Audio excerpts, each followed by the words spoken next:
Je m'appelle Lucas, j'ai 26 ans, et mes journées se ressemblent toutes. Je me lève tard, je bois trop de café, je passe des heures à retoucher des images sur mon écran. Le soir, j'écoute de la musique en rangeant distraitement mon bureau, avant de laisser la lumière bleue de mon ordinateur illuminer mon appartement. Une vie calme, presque trop, une routine que je croyais solide.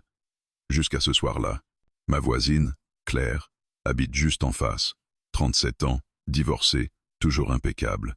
Le genre de femme qui semble traverser les couloirs comme si elle se rendait à une réunion importante, même quand elle descend juste chercher son courrier. On n'a jamais été proches. Quelques bons jours, quelques bonnes soirées, parfois un sourire un peu forcé. Elle dégageait une assurance froide, une réserve presque élégante qui m'intimidait. Elle vivait seule depuis son divorce. Je l'avais deviné avant même d'entendre les voisins en parler. Il y avait dans ses yeux quelque chose d'un peu triste, une fatigue silencieuse. Son appartement était toujours parfaitement rangé. J'avais aperçu, par la porte entr'ouverte, des plantes bien alignées et des cadres de voyage où elle souriait aux côtés d'un homme que je supposais être son ex-mari. Moi, j'étais l'inverse. Cheveux souvent en bataille, t-shirt froissé, carton empilé dans un coin que je promettais de ranger demain. Quand elle sortait, on aurait dit qu'elle appartenait à un monde plus adulte, plus structuré. Ça me donnait parfois l'impression d'être un gamin qui joue à être indépendant. Ce vendredi-là, je rentrais d'une journée pénible. J'avais passé des heures à corriger des détails insignifiants pour un client trop exigeant. En remontant l'escalier avec un sac de courses, j'ai juste eu le temps de souffler avant d'entendre une porte s'ouvrir derrière moi. Claire venait de sortir. « Lucas ?» J'ai sursauté. Elle ne m'appelait jamais par mon prénom. « Oui ?» ai-je répondu en me retournant. Elle se tenait là, pieds nus, en jean et chemisier clair, les cheveux détachés. Rien à voir avec sa tenue habituelle de femme pressée. Son visage semblait plus doux, moins fermé que d'habitude. « Je peux te demander quelque chose ?» dit-elle avec une hésitation inhabituelle.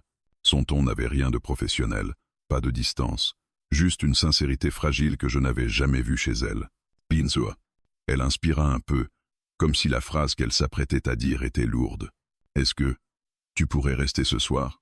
J'ai cligné des yeux. « Rester ?» répétai-je, pris au dépourvu. Elle eut un sourire nerveux. « Oui, j'ai une étagère à monter. Enfin, je crois surtout que j'ai besoin d'un peu d'aide, et d'un peu de compagnie, peut-être. » Les deux derniers mots étaient presque chuchotés. Rien d'ambigu dans la formulation, et pourtant, quelque chose sonnait différemment. Elle évitait légèrement mon regard, comme si la demande la mettait mal à l'aise. Je sentis mon cœur accélérer sans raison logique. « Si tu peux repasser vers 20 heures, ce serait parfait, » ajouta-t-elle. « Ah, d'accord. À 20 heures. » Elle sembla soulagée. « Merci, Lucas. À tout à l'heure. » Je suis rentré chez moi, le sac toujours dans la main, mais l'esprit complètement ailleurs. Je posais mes courses sans même regarder ce qu'il y avait dedans. Une question tournait en boucle dans ma tête. Pourquoi moi? Il y avait d'autres voisins, d'autres amis, peut-être, et pourtant c'était moi qu'elle avait appelé. Je tournais un moment dans mon appartement, incapable de penser à autre chose qu'à son regard, sa voix, sa manière d'avoir formulé cette demande. Je tentais de me raisonner. Elle veut juste de l'aide pour une étagère, Lucas. Ne commence pas à imaginer n'importe quoi. Mais j'avais senti dans son ton quelque chose d'autre, un poids, une solitude que je n'avais pas remarqué auparavant. Je pris ma douche, changeai de t-shirt, replaçai mes cheveux. Je me moquais intérieurement de moi-même. Ce n'est pas un rendez-vous, arrête. Mais mon cœur battait comme si ça en était un. À 10 à 9h58, j'étais devant ma porte. J'attendis 2 minutes pour ne pas paraître trop enthousiaste, puis je traversai le couloir. Je respirai profondément, levai la main et frappai délicatement. La porte s'ouvrit presque aussitôt. Je restai figé. Claire se tenait là. Mais cette fois, elle était différente. Elle avait laissé tomber le chemisier sobre. À la place, elle portait une robe légère, noire, qui dévoilait ses épaules et tombait doucement sur ses hanches. Ses cheveux étaient détachés, légèrement ondulés, comme si elle venait de les libérer d'un chignon ordinaire. Sa peau semblait presque lumineuse, sous la lumière douce de son appartement. Elle n'était pas habillée pour monter une étagère. Je compris immédiatement que ma première interprétation était naïve. « Entre », dit-elle d'une voix calme. J'entrai, presque maladroit.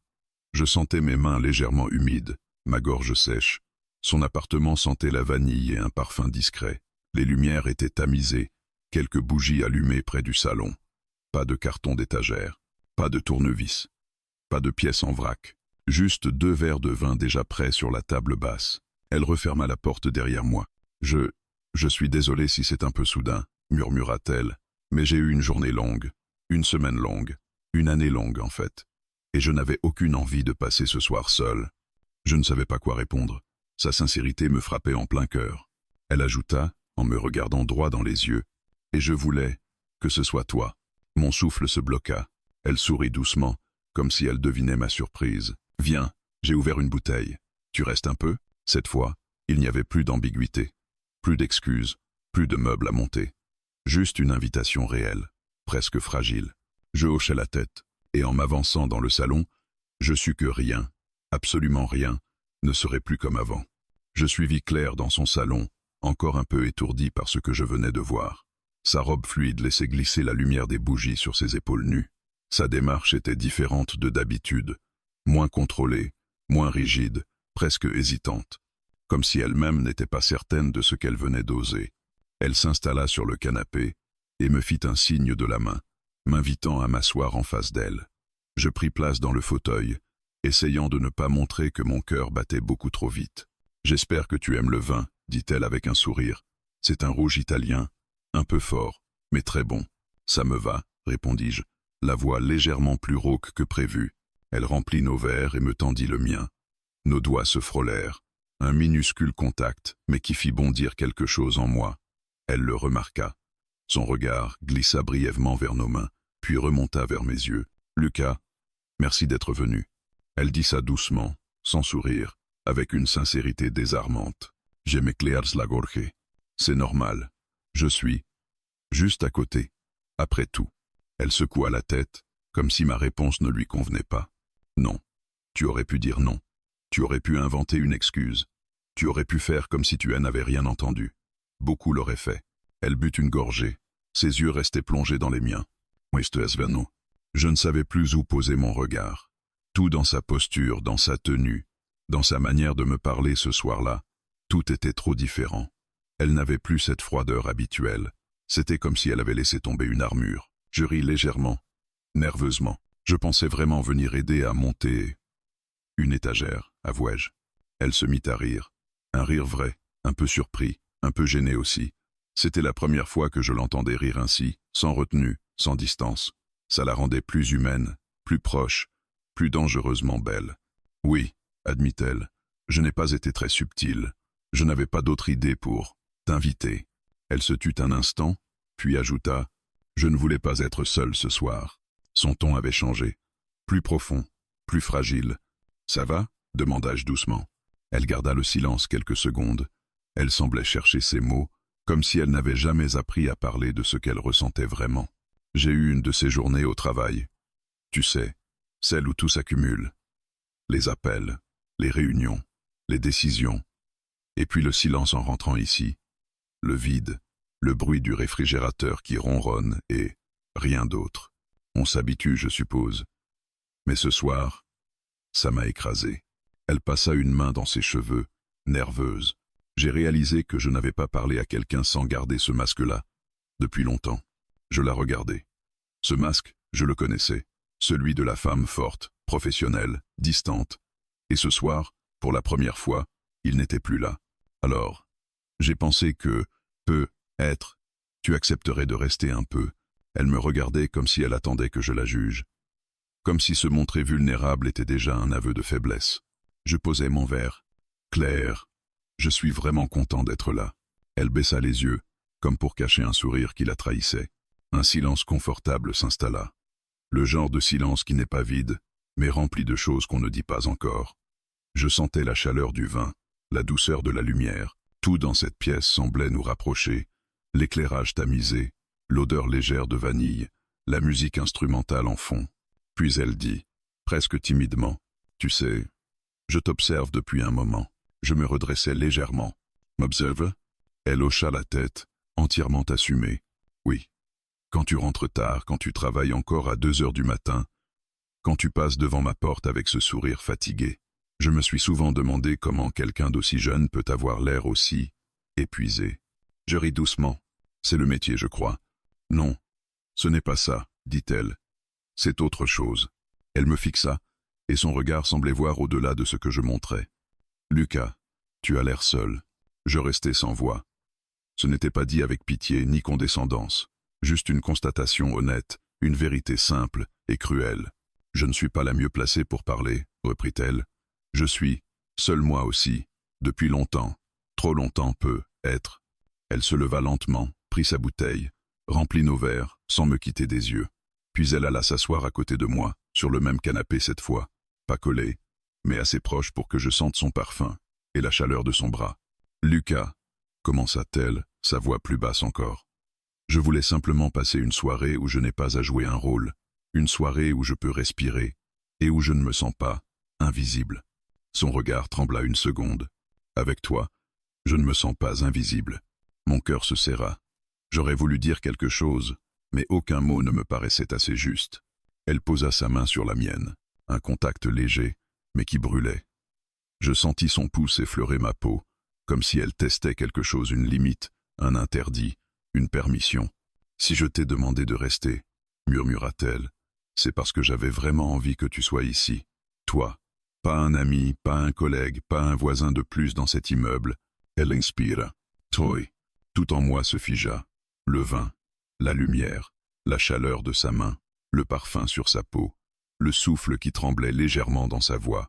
Je ne savais pas si elle s'en rendait compte, mais elle m'avait déjà attrapé complètement. « Claire, » soufflai-je.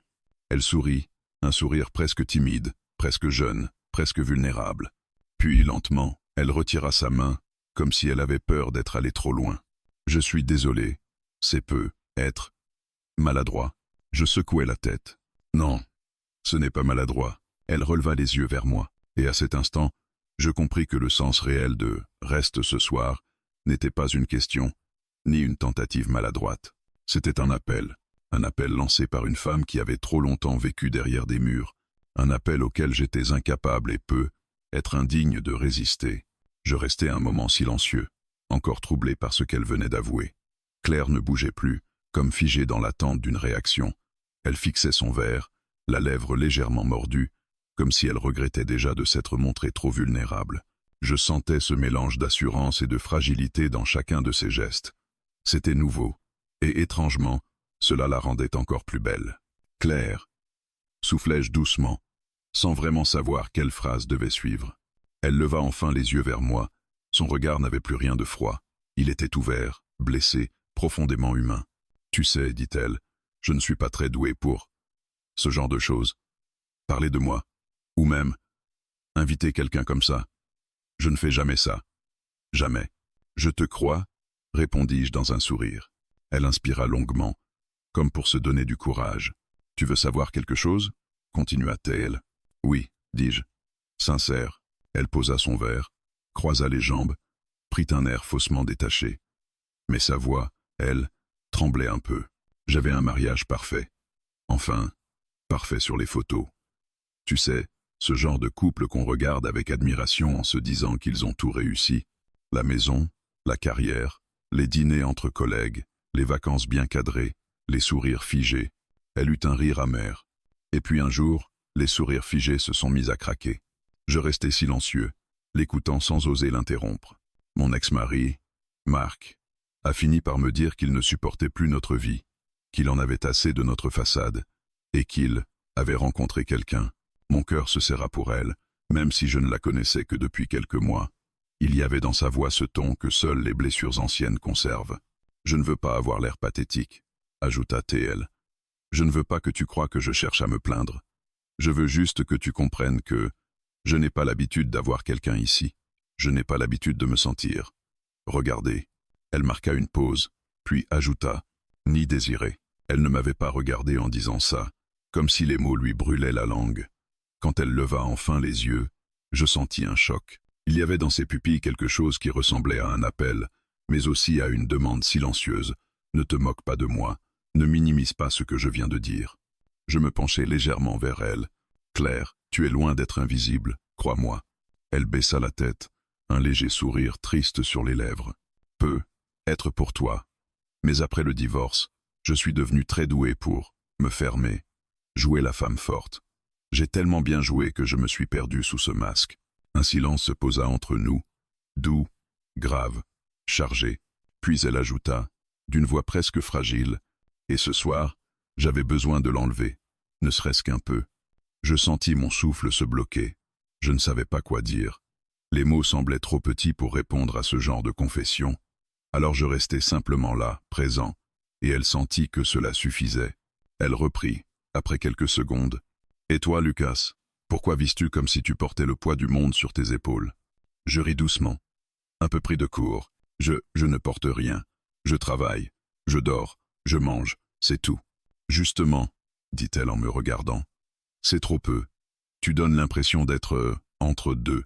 Pas vraiment heureux. Pas vraiment malheureux. Coincé dans quelque chose qui t'empêche d'avancer. Je clignai des yeux, surpris qu'elle ait vu si clair. Personne ne m'avait jamais dit quelque chose d'aussi juste. Je crois que j'ai peur, avouai-je. Peur de faire un mauvais choix, peur de m'engager dans quelque chose, dans n'importe quoi en fait.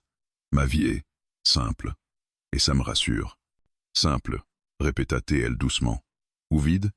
Cette fois, c'était à mon tour de détourner les yeux. Elle avait touché juste, trop juste.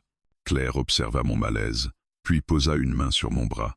Un contact léger, mais profondément apaisant. « Tu sais, murmura-t-elle, on se ressemble plus que tu ne le crois. » Je relevai la tête. Son visage était à quelques centimètres du mien. Ses yeux brillaient légèrement dans la lumière des bougies. Je sentais son parfum, la chaleur de sa peau, l'intimité nouvelle qui nous entourait. Elle se redressa un peu, comme si elle voulait se rapprocher sans oser complètement. Je pouvais sentir son hésitation. Son souffle se mêla au mien. Puis, l'espace d'une seconde, tout sembla basculer. Nos visages n'étaient qu'à quelques centimètres. Ses lèvres s'entr'ouvrirent. Elle ne recula pas, moi non plus. Mais elle tourna subitement la tête, comme si elle se reprenait au dernier moment. « Je suis désolée, murmura-t-elle. Je ne devrais pas. Claire. » Je voulais la rassurer, lui dire que ce n'était pas grave, que ce n'était pas un geste déplacé, mais elle continua. « C'est juste que je n'ai pas fait ça depuis longtemps. Être proche de quelqu'un, me laisser approcher. Tu comprends ?» Je hochai la tête. « Oui, je comprends très bien. » Elle inspira lentement, posa ses mains sur ses genoux et dit « Je voudrais te faire confiance, te laisser entrer. Mais j'ai peur. » Elle se tourna vers moi, doucement. « Dis-moi, Lucas, tu as peur, toi aussi ?» Je déglutis. « Oui, beaucoup. » Elle sourit. Un sourire doux, sincère, presque soulagé. « Alors, murmura-t-elle, peut être qu'on peut avoir peur, ensemble. » Sa main glissa à nouveau vers la mienne. Cette fois, je la pris doucement, sans hésiter. Ses doigts se contractèrent légèrement autour des miens. C'était un geste simple, rien d'audacieux, rien d'interdit. Mais dans ce contact, il y avait une intensité bien plus forte que dans n'importe quel baiser manqué. Elle ne me lâcha pas une seconde. Et au fond de moi, je compris que cette soirée allait nous emmener beaucoup plus loin que ce que j'avais imaginé. Le silence s'installa entre nous, un silence dense, chargé, presque brûlant. Claire ne retirait toujours pas sa main de la mienne. Nos doigts entrelacés formaient une frontière fragile entre le passé et ce qui commençait à naître. Je pouvais sentir sa respiration se calmer peu à peu, comme si ce simple contact suffisait à l'apaiser. Et être que, quelque part, il m'apaisait aussi. « Tu veux rester un peu dehors ?»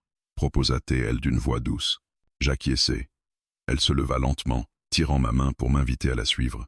Nous sortîmes sur la terrasse éclairée par les lanternes qu'elle avait allumées plus tôt. L'air du soir était tiède, presque caressant. Le parfum de la nuit se mêlait à celui de sa peau encore légèrement humide de la chaleur de la maison. Elle s'assit sur un des fauteuils de jardin. Je m'installai sur l'autre, mais à peine eus-je posé mes mains sur les accoudoirs qu'elle se leva de nouveau. « Non. Viens là. » Elle désigna la place juste à côté d'elle. Un espace trop petit pour deux. Un espace qui forcerait les corps à se frôler, les souffles à se mêler, les regards à se chercher. Je sentis mon cœur battre plus vite, mais je me levai sans réfléchir et m'assis près d'elle. Si près que nos épaules s'effleurèrent. Elle laissa échapper un léger rire nerveux. J'ai oublié ce que ça faisait d'être proche de quelqu'un, murmura-t-elle. Moi aussi, répondis-je. Elle tourna la tête vers moi. Son regard, éclairé par les lanternes tamisées, semblait presque liquide. Lucas, est-ce que tu réalises que tu es la première personne à entrer ici depuis des mois? Je la regardai, surpris. Vraiment? Elle hocha lentement la tête. Après le divorce, j'ai fermé la porte à tout. Mes amis, les soirées, les sorties. Je me suis noyé dans le travail. Et puis un jour, j'ai réalisé que je n'avais plus rien. Pas une présence, pas un regard, pas un geste tendre. Juste. Le silence. Ces mots me frappèrent plus fort qu'elle ne l'imaginait. Je connaissais ce silence-là, celui qui ronge, celui qui habite les murs le soir, quand plus rien ne bouge, celui qui prend la forme d'une absence. Elle passa une main dans ses cheveux, un geste lent, presque inconscient. Et puis, tu es arrivé, avec ton air tranquille, ton sourire discret, ta gentillesse maladroite. Je ne sais pas pourquoi, mais je me suis surprise à t'attendre, à regarder par la fenêtre pour voir si tu sortais, si tu passais, si tu allais quelque part. Comme une idiote, elle soupira, croisant les bras sur sa poitrine comme pour se protéger. Je n'aurais pas dû t'inviter. Je savais que ce serait compliqué. Pour qui? Demandai-je. Elle eut un sourire triste. Pour moi. Parce que tu réveilles quelque chose que j'avais enterré. Elle se tut un instant, puis reprit. Et toi, Lucas, pourquoi tu es venu ce soir? Tu aurais pu dire non. Tu aurais pu refuser. Je la regardai longuement avant de répondre. Parce que tu m'as demandé de rester, et que je n'avais aucune envie de partir. Elle sembla surprise par la sincérité de ma réponse. Un léger frisson parcourut son bras. Elle le posa alors doucement contre le mien, cherchant une sécurité discrète. « Est-ce que tu réalises que je ne devrais pas vouloir ça ?» dit-elle dans un souffle. « Et est-ce que tu réalises que je ne devrais pas le vouloir non plus ?» Elle laissa échapper un rire qui sonnait plus comme un aveu que comme une plaisanterie. « On est deux adultes qui compliquent les choses, » murmura-t-elle. « Peut être qu'on ne les complique pas. Peut être qu'on les remet juste à leur place. » Elle se tourna vers moi, surprise par mes mots. « Tu dis ça comme si c'était simple.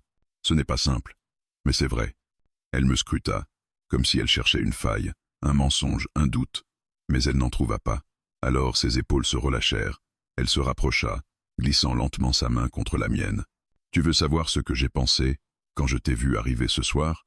demanda-t-elle. « Dis-moi que tu allais t'enfuir en me voyant, en voyant ma tenue. » Elle rit un peu, mais son rire était fragile.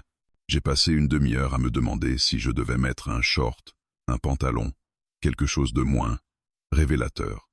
Mais je n'en ai pas eu la force, parce que je voulais savoir si tu me verrais, vraiment. Je restai silencieux. Elle inspira profondément. « Et tu m'as vu. » C'était tellement inattendu. Je pris sa main entre les miennes, doucement. « Comment je pourrais ne pas te voir ?» Elle ferma les yeux un instant, comme si ces mots l'atteignaient là où personne n'avait parlé depuis longtemps. Puis elle rouvrit les yeux et murmura. « Lucas, est-ce que tu veux rester encore un peu ?» Je sentis mon souffle s'arrêter. Elle ne parlait plus de discuter, ni de boire un verre, ni même d'une soirée normale. Elle parlait d'elle, de ce besoin-là, de cette solitude qui se craquelait enfin. Je répondis simplement « oui ». Je restai. Elle hocha la tête, soulagée, comme si elle retenait cette réponse depuis le début de la soirée. Puis, lentement, elle posa sa tête contre mon épaule. Son parfum me prit à la gorge. Mon cœur battait trop vite. Sa main glissa sur ma cuisse, légère, hésitant à aller plus loin. Je n'osais plus bouger. « Lucas, » murmura-t-elle, « tu sais, je n'ai pas besoin que tu fasses quoi que ce soit, ni que tu dises quelque chose. Juste, sois là. »« Je suis là, » répondis-je. Elle sourit, posa sa main sur mon torse comme pour s'assurer que je ne partirais pas. Et dans la douceur de la nuit, dans la chaleur subtile de nos corps, dans cette intimité à peine assumée, quelque chose bascula. Une barrière invisible venait d'être franchie. Pas par un baiser, pas par un geste trop précipité, mais par une présence qu'elle n'avait plus eue depuis longtemps, et une présence que moi aussi j'attendais sans le savoir. Claire resta contre mon épaule de longues minutes, silencieuse, comme si elle savourait un moment qu'elle n'avait pas connu depuis des années. Je sentais sa respiration lente, régulière, presque fragile. Elle ne bougeait pas, et je n'osais pas rompre ce calme. La nuit nous enveloppait, douce, tiède, presque protectrice. Le silence n'était plus lourd, il était apaisant. Puis elle releva doucement la tête. Son visage était proche, trop proche pour réfléchir. Ses yeux me fixaient, brillants, ouverts, vulnérables. « Lucas, » murmura-t-elle, « tu me fais du bien. » Je déglutis, surpris par la simplicité et la force de sa phrase. « Toi aussi, Claire. » Elle sourit, mais un sourire encore un peu triste, encore un peu incertain. Elle passa lentement ses doigts sur ma main, traçant des cercles invisibles sur ma peau. Un geste tendre, presque instinctif. « Tu sais, » reprit-elle, « j'ai pensé plusieurs fois ces derniers mois que, peut-être, je ne ressentirai plus jamais rien pour personne. Pourquoi te dis ça ?» Elle haussa légèrement les épaules. parce que j'ai laissé mon cœur se fermer. Et quand on ferme quelque chose trop fort, trop longtemps, parfois ça casse. Je restais un instant à la regarder. Elle ne jouait pas un rôle. Elle ne cherchait pas à séduire. Elle disait juste sa vérité, nue, fragile, sans défense. Alors, doucement, je posai ma main sur la sienne. Elle sursauta légèrement, comme si elle ne s'attendait pas à ce geste simple. Mais elle ne retira pas sa main. « Claire, tu n'es pas cassée, dis-je. Tu as juste vécu quelque chose de dur. Et maintenant, tu cicatrises. » Elle inspira profondément, ses yeux fixés sur nos deux mains entrelacées. « Ça fait longtemps qu'on ne m'a pas dit quelque chose comme ça. Peut-être que personne ne t'a vraiment regardé. » Elle releva la tête et je sentis un frisson parcourir son bras. « Lucas, tu me regardes. Trop bien. » Je souris. Ce n'est pas un défaut. Elle baissa les yeux, gênée et touchée à la fois. « Tu es dangereux, » souffla-t-elle. « Pourquoi ? » « Parce que tu pourrais me faire croire que j'ai le droit d'être heureuse encore une fois. » Je restai silencieux, le cœur trop serré pour répondre. Elle se leva soudain, comme pour échapper à l'intensité du moment. « Viens, dit-elle doucement. J'ai quelque chose à te montrer. » Je la suivis à l'intérieur. La lumière tamisée donnait à la maison une atmosphère presque intime. Elle marcha lentement, comme si chaque pas était une hésitation. Arrivée devant une commode, elle ouvrit un tiroir et sortit une petite boîte en bois. « C'est un peu idiot, » dit-elle en la posant sur la table basse. « Mais je veux te montrer ça. » Elle ouvrit la boîte. À l'intérieur, des photos, des morceaux de sa vie, soigneusement rangés, presque secrets. « C'est moi. Il y a 6 ans, » dit-elle en me montrant une photo d'elle en tailleur, parfaite, lisse, impeccable. On dirait une autre personne, dis-je. Oui, une femme qui croyait qu'il suffisait d'être parfaite pour être aimée. Elle sortit une autre photo, son mariage. Elle et Marc, souriant. Des sourires forcés, maintenant que je le voyais avec ses yeux à elle. Cette femme-là n'existe plus. Elle posa la photo sur la table comme si elle lui retirait de son poids. « Et celle d'aujourd'hui ?» demandai-je. Claire releva les yeux, surprise par ma question. « Celle d'aujourd'hui, je ne la connais pas encore. Peut être qu'elle se découvre. Elle inspira longuement. Peut être grâce à toi. » Je sentis sa voix se briser légèrement. Elle referma la boîte, comme si en fermant ce tiroir-là, elle acceptait enfin de laisser le passé derrière. Puis, elle s'approcha, lentement, très lentement. Elle s'arrêta juste devant moi. Je pouvais sentir son parfum, la chaleur de son corps, son souffle presque tremblant. « Lucas, » murmura-t-elle, « est-ce que je peux te demander quelque chose ? Tout ce que tu veux. » Elle posa ses doigts sur mon torse. Ce simple contact me traversa comme une onde. « Est-ce que tu peux me prendre dans tes bras ?» Je n'hésitais pas une seconde. Je la tirai doucement contre moi. Elle se blottit, sa tête contre mon torse, ses bras autour de ma taille. Ce n'était pas un geste séducteur, c'était un geste de survie, comme si elle avait retenu ce besoin trop longtemps. Je sentais son corps trembler légèrement. Je posai ma main dans son dos, lentement, pour la rassurer. « Ça va, Claire ?» murmurai-je. « Je suis là. » Elle resserra son étreinte, presque désespérée. « Tu sais, » dit-elle, sa voix étouffée contre moi, « je n'ai laissé personne me toucher depuis 2 ans. » Je restai immobile, surpris par la force de ce qu'elle avouait. « Personne, » répéta-t-elle. Je glissai ma main dans ses cheveux, un geste doux. « Alors, merci de me laisser être le premier. » Elle s'écarta un peu.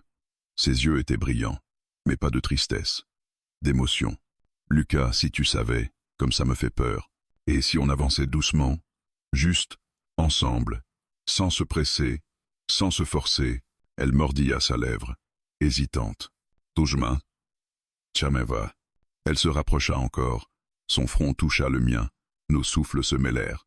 Il suffisait d'un mouvement, d'une seconde, d'un rien, pour que nos lèvres se rencontrent. Nous étions à un cheveu de franchir la ligne. Une ligne que ni elle ni moi n'avait franchie depuis longtemps. Puis, elle recula légèrement, son doigt posé sur mes lèvres. « Pas encore, » murmura-t-elle. Elle sourit, ce sourire tendre qui vous transperce plus que 1000 gestes. « Reste avec moi ce soir. Juste, reste. » Je hochai la tête. « Je reste. » Et dans ce simple échange, il y avait plus d'intimité que dans n'importe quel baiser. Plus de vérité, plus de promesses. La nuit continuait. Et nous aussi. Nous restâmes dans le salon, tous les deux assis sur le canapé, encore enlacés. La maison semblait retenir son souffle autour de nous. Rien ne bougeait, rien ne faisait du bruit, ni dehors ni dedans. C'était comme si le monde avait décidé de nous laisser tranquilles, juste pour quelques heures. Un autre cadeau silencieux. Claire avait posé sa tête sur ma poitrine, ses doigts jouant distraitement avec le tissu de mon t-shirt. Elle ne disait rien, mais elle n'avait pas besoin de parler. Tout, dans sa respiration, dans la manière dont elle s'agrippait légèrement à moi, disait qu'elle avait enfin relâché une tension qu'elle gardait depuis longtemps. « Lucas » murmura-t-elle soudain, sa voix douce et un peu tremblante. « Oui ?» Elle hésita. Puis, c'est la première fois depuis 2 ans que je n'ai pas peur de rester près de quelqu'un. Je glissai ma main sur sa joue, lentement. « Je ne veux pas être une peur pour toi, Claire. » Elle ferma les yeux, comme soulagée d'entendre ça. « Tu es tout le contraire. » Elle se redressa un peu, ses jambes repliées sous elle. Je la regardais, presque hypnotisée. Ses cheveux avaient glissé sur son épaule. Sa robe de soie révélait la courbe délicate de sa clavicule. Son regard semblait plus profond qu'avant. L'intensité n'était plus lourde. Elle était naturelle. Évidente. Claire posa une main sur ma joue, ses doigts glissant jusqu'à mon menton. « Si je t'embrasse maintenant, » murmura-t-elle, « est-ce que ça va tout compliquer ?» Je pris une seconde, juste une, pour respirer. « Honnêtement ? Peut être. » Elle sourit doucement. « Et si je ne t'embrasse pas ? Alors ça va tout compliquer aussi. » Elle éclata d'un rire léger, un rire qui sonnait comme une libération. Elle se pencha doucement vers moi, son front contre le mien. Nos mains s'entrelacèrent une dernière fois, comme pour prendre un élan invisible. Puis elle chuchota. « Décorde !» Ses lèvres trouvèrent les miennes dans un baiser lent, tendre, hésitant. Il n'avait rien de fou ni de brûlant. C'était un baiser qui disait « je recommence à vivre », qui disait « merci », qui disait « je te fais confiance ». Je sentis son corps se détendre entièrement contre le mien, comme si ce contact avait refermé une brèche en elle. Nous nous séparâmes, nos respirations encore mêlées. « Claire », murmurai-je. « Oui, on va doucement.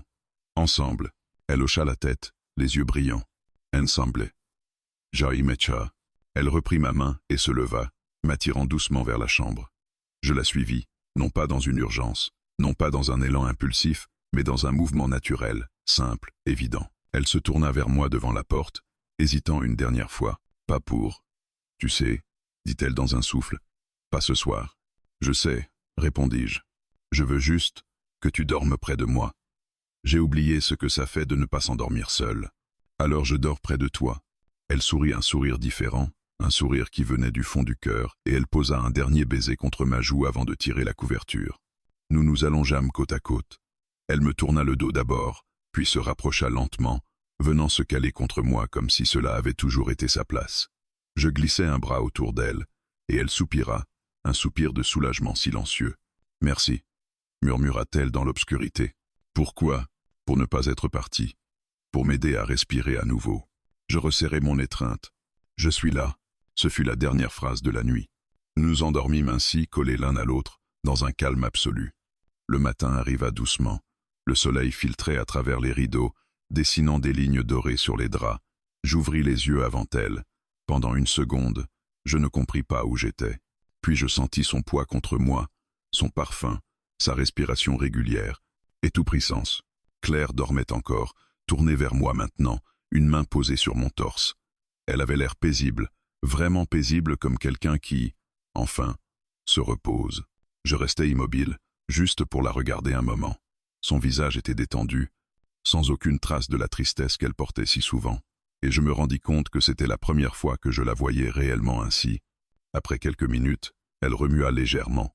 Ses yeux s'ouvrirent lentement, clignant contre la lumière. Quand elle me vit, elle rougit un peu. « Tu es réveillé depuis longtemps ?» demanda-t-elle, la voix encore endormie. « Non. Quelques minutes. » Elle passa une main dans ses cheveux, gênée. « Je ne dors jamais aussi profondément. C'est étrange. Peut être que tu te sentais en sécurité. » Elle me regarda longuement. Puis, avec une sincérité désarmante. « Oui, c'est exactement ça. » Elle se rapprocha encore et posa sa tête contre moi, comme si c'était la chose la plus naturelle du monde. « Lucas, j'ai peur de ce que je ressens, » avoua-t-elle doucement. « Mais j'ai encore plus peur de perdre ça. » Je lui caressai les cheveux du bout des doigts. « Tu ne vas rien perdre. On va prendre notre temps. On va avancer quand tu seras prête, pas avant. » Ses yeux brillèrent légèrement. « Tu sais, je crois que j'ai envie d'essayer. Avec toi. Pour de vrai. » Mon cœur fit un bond. « Moi aussi, Claire. » Elle sourit. Un sourire tendre, sincère, lumineux. « Alors, on commence aujourd'hui ? » Aujourd'hui, demain et après, oui. Elle posa un baiser doux contre mes lèvres. Merci, Lucas, d'être resté ce soir. Je souris. C'est ce soir-là que tout a vraiment commencé. Et dans ce lit, dans cette maison qui n'avait pas entendu de rire depuis longtemps, dans ce matin doux et fragile, notre histoire reçut enfin un vrai départ, pas une promesse vide, pas un espoir lointain, mais un début concret, simple, humain. Un début qui avait commencé par ces mots « Reste ce soir ».